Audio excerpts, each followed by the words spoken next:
I'm Louis Copeland, retailer, Capel Street.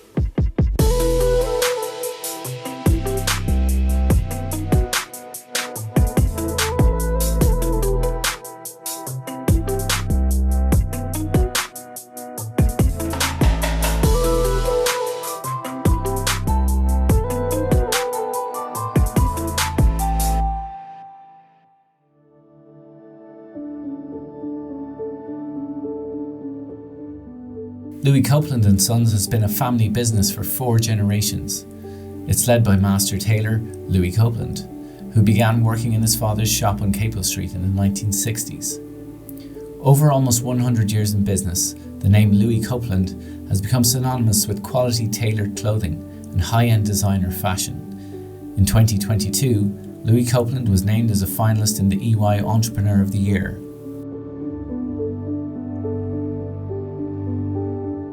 Obviously, my father was in the business. His father was a tailor. I went to school in Drumcondra.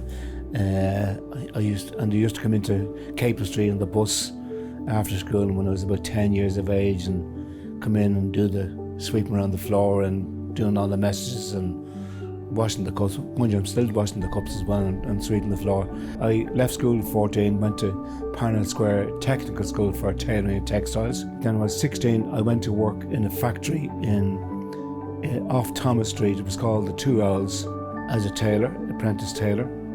In those days, you had to be in at 8 o'clock in the morning. Now, I know 8 o'clock in the morning is like kind of normal now, but I mean, in those days, it was like being in at 5 o'clock in the morning. Those days, you got to work and you had to clock your card in. And if you were 5 minutes late, you had to wait outside until 9 o'clock and the hour stopped on you. So that's always in the back of my head. Always be early. I mean, you know, because I don't want to be standing out in the cold and the rain and getting an hour docked off my wages.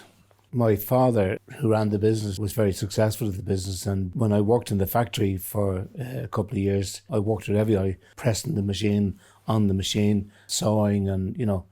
After working in the factory, I'd come down here and do a little bit of work here and get a lift home from my father. And then when I finished in the factory, I came to work here full time as a tailor, as on the shop floor, you know, back doing everything, you know, from whatever has to be done. I was there, obviously I was shadowing my father, so I saw the way he operated, and, you know, I mean, and probably that stood to me from then on. For anybody, I mean, you've got to learn from the start. And I think it's very important if you're in family, and I think you shouldn't go straight into work in the family business. I think you've got to go and work outside for a couple of years because it gives you good training, and I don't think it's right to come in straight in after school into work in the family business. You've got to go out and work somewhere else. I think the one standout thing, hopefully, is that we give good customer service. I mean, you know, I'm a great believer, treat people as you'd have them treat you. I think business is all about customer service. That's number one.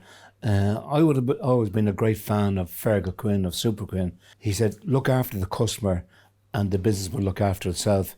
And I have that motto on the back of my head. I think he was a brilliant retailer. I always admired what he did. He was on the floor, he was meeting people, and that's what I do. I'm on the floor, although we have a number of shops. I'm based in Capel Street. People, if they come in here, they know I'm here. I look after them, and I get my staff to look after them. And I think you have to have a good atmosphere in a store. It's very important because if the staff are not happy, the customers won't be happy. I think for my staff, they see me as part of the team. There's no hierarchy. I'm part of the team. I muck in. I'm kind of, you know, if there's work to be done, if there's boxes to be lifted in the shop, I'm there. So, you know, I do everything along with the staff. I think having a physical shop is so important. I mean, as regards clothes, people are not really sure of how clothes should fit. So I think it's very important that they come into a store, no matter what store it is, and get professional help, because so many different fittings and sizes. You really have to come in and try the stuff.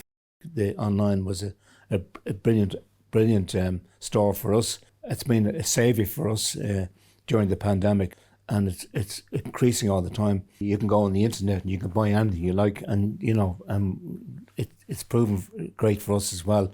But I mean, there's probably nothing to beat kind of coming into a store and kind of getting the personal service and being looked after and making sure that the fit is properly, and you kind of advise the customer about colour and, but you don't get that if you're sitting at home. You don't get that advice. If there's a problem with a clothes, we love to be able to sort it out, because that's what business is all about. Is looking after the customer. You only get one bite of the cherry. If you you have to try and retrieve yourself. We go to the ends of the earth to kind of make sure the customer is satisfied. If there's a problem, if there's bad feedback, or we get a bad Google review, I go to the ends of the earth to make sure that man is happy, because it's so important to look after the customer. We have a lot of high profile customers and celebrities and whatever, but the real celebrity to me is the ordinary man in the street that kind of supports our business.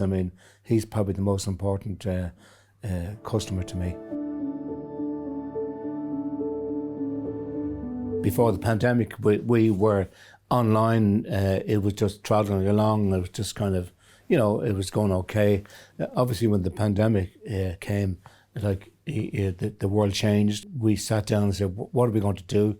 All the stores were closed. So we all met and we said, what we did, we said, okay, let's go on sale, give 40% off. We negotiated with our suppliers. We got discount off them. We give discount, and the whole thing kind of developed, and it's going great now. What we decided to do when we went online that time, we got all our staff to get into the cars and deliver the goods personally to their home, because there was a lot of complaints about people, kind of getting stuff and leaving in the hallway or in the bin or wherever. So we actually kind of, and we still do that today. Within the Dublin radius, we deliver by hand, and that's been very good. When the pandemic hit and the whole world changed, we kind of had to adapt. People weren't wearing suits, they weren't wearing ties, and that's the case, as up to a couple of months ago. But now things are changing. People are starting to dress up. If people want to take it serious, it is important that you dress properly, and okay, maybe not a tie yet, but it's coming back. Because things come back to that. We've changed our way of selling as well. Where we were kind of nearly 80% suits and shorts and ties. Now that's down to probably about 40%, and but it's starting to creep up again. But it's opened a new business for us. We're selling a lot of casual wear and business casual. There's a great book that I read every couple of months. It's a brilliant book. And it's called Who Moved My Cheese? And it's all about change. And you read this book, and talking about suits, that cheese was nearly gone in the pandemic, but obviously it's starting to come back a bit now. But it's a great book that I'd recommend to anybody in business. And you've got to read it maybe 2 or 3 times a year, because every time you read it, you get something different out of it. The book is all about change. You've got to change, keep on changing all the time. If you don't change, you're going to be left behind. There's been tough times. In the recession times, you kind of worry, and you're awake all night thinking what's going to happen. But you know what? You just get through it, and you just kind of you just get out and look after the customer. I think it's very important that you look after your suppliers look after you, because when times get hard, everybody has to work together, And during the pandemic, it was very obvious that people looked after people, business looked after business, and that kind of, it really worked out well. With kind of the cost of living crisis at the moment, and you know, you've got to be positive. You roll with the punches. I mean, you know, if things get tighter, you know, you give more discounts, and you know, kind of. But hopefully, like, quality will always kind of win out in the end. I mean, if you give a quality service and quality clothes, you'll last. I kind of put a lot of hours in. I probably work 6-7 days a week, but I enjoy what I do. I mean, they say if you enjoy what you do, you never have to work a day in your life. I mean, that's an old saying. But I mean, if you're in on the shop floor here, every day is a different day. You're meeting different people, all walks of life, every walk of life, and it's just kind of, there's a great buzz. And when there's a good atmosphere in the store with the staff, I mean, it's fun. It's fun. It's fun all day. If I'm not in the store, I'll be at home. I tend to do a bit of walking. I tend to go to the gym a little bit. But I mean, yeah. But generally, I'm in on the store. Most of the staff here, they come in here, they don't leave. I mean, the only way they leave is in the box. Obviously, that we have the building here, and there's one or two offices around the place, but they may as well be locked because I don't use them. I mean, my office is on the floor. My office is actually meeting and greeting people, seeing what they want, and making sure they're being looked after. I think one of the problems today is that there's so many people in IT business and techie business, and you know, I think one of the problems being at home, people lose that kind of being out there talking to people. And I think that's one of the advantages of being on the floor talking to people. It gives you more confidence. That's why I'd love to see more people coming back in the office and mixing with people, and you know, going out for drinks or for coffees or whatever. But I mean, I think it's a problem, you know, maybe in years to come, that people might get too used to working home. I think that's a bit of a problem. My son is in the business now, and my brother is in the business. He's in the other store, and his son, Adrian, and his son is Adrian as well. And my son is Louis. I also have a grandson, Louis. So there's three Louis. Obviously, we probably we meet all the time. My son kind of probably runs the business.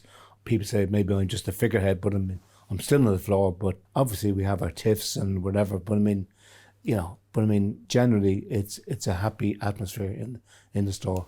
I think that the secret of a happy staff is to make sure, treat them as you would have them treat yourself. I mean, look after them, have them as part of the family.